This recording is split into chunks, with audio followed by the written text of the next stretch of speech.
Hi everyone, welcome to another table talk. I just wanted to do kind of a bit of a midterm review on the Gens Ace 2200 3S 45C battery. I have about 10 of these batteries now, including the first three that I purchased, started using in January of this year. So I've been using them for about a full 5 months.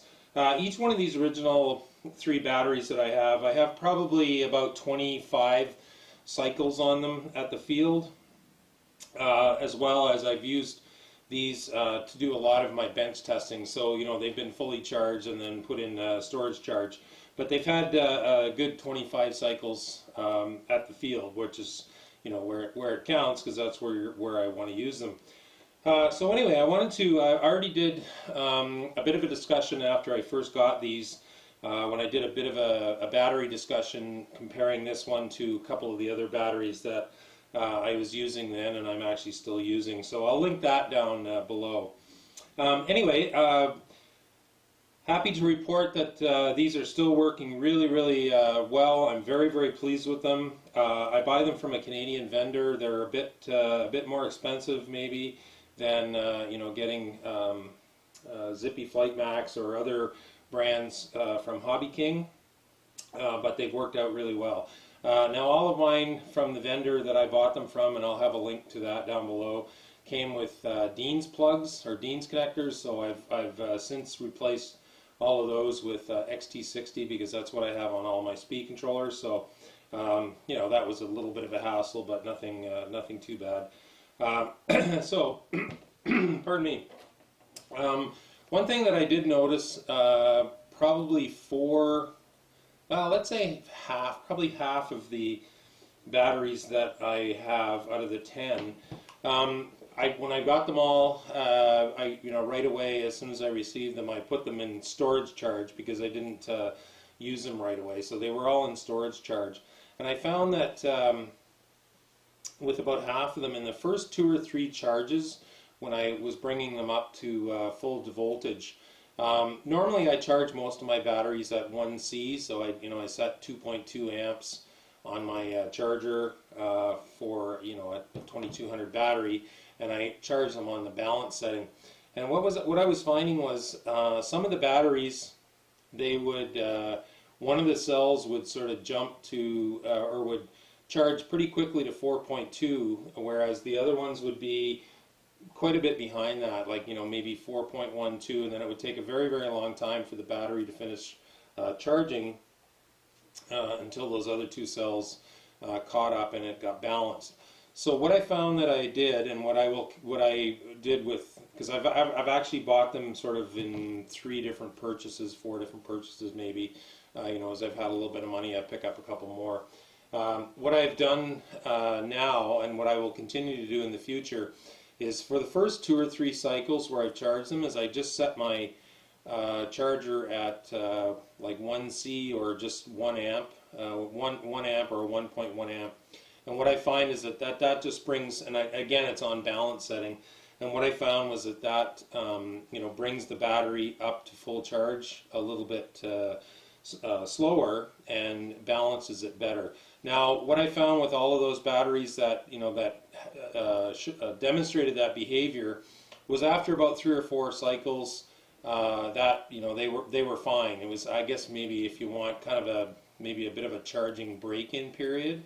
I've never really had that happen with any other batteries, but since that time I've been able to charge those batteries after 3 or 4 cycles. I've been able to charge those now at full 1C, and I haven't had any problems with them charging or discharging out of balance. The cells, after a flight, the cells stay really well close together within tolerance, or within a pretty tight tolerance of each other. So the cells, now that they went through that initial period, the cells seem to charge and discharge very evenly. So I'm very pleased with that.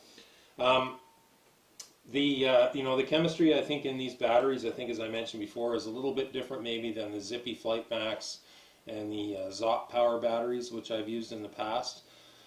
What I do find is they do take it. It seems like they take a little bit longer to warm up, and I don't mean warm up as in you know the outside air temperature or ambient air temperature.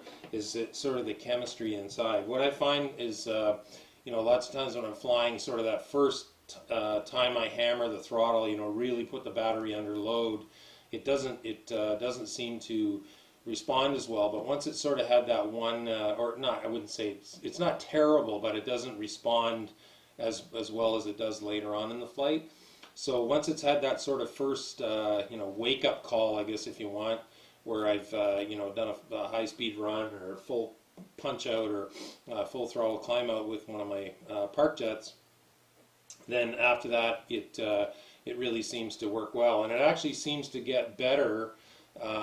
You know, I fly most of my flights with my park jets last about 5 minutes long. So once I've had that first sort of warm up, sort of wake up call, it actually, for probably 2 to 3 minutes, it actually seems to improve in performance, and then it, you know, it sort of levels off a little bit. But it doesn't, because these are, you know, they're a 45C battery, and as I mentioned in the previous video, you know, they're way overkill probably for what I need.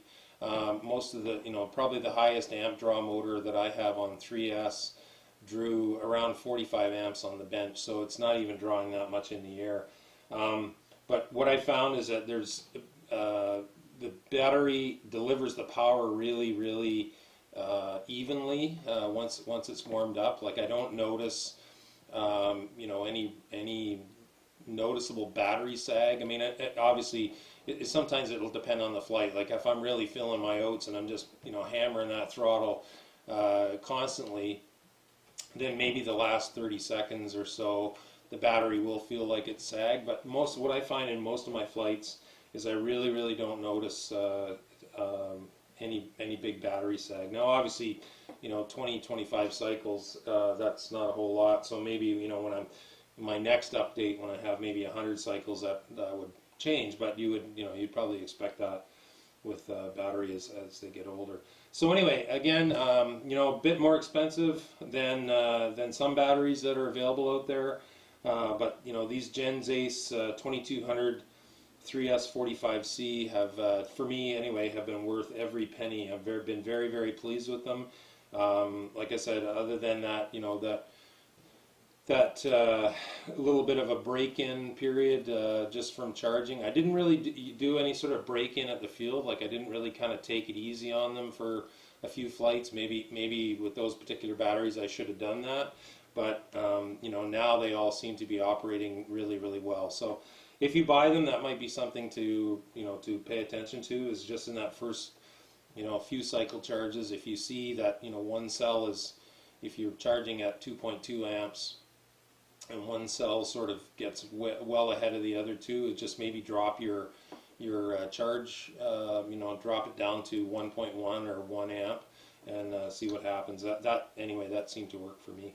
So there we go. Yeah, there's kind of my midterm update, I guess. You know, I'll have some more as I get, you know, closer to maybe 100 cycles or so on these some of these batteries. But I've been very pleased. Again, for me, they are a bit more expensive, but they have been well worth it. I've been very pleased with them. So thanks very much for watching. Blue skies, calm winds to everyone. Park jet noise, the other sound of freedom, baby. Take care.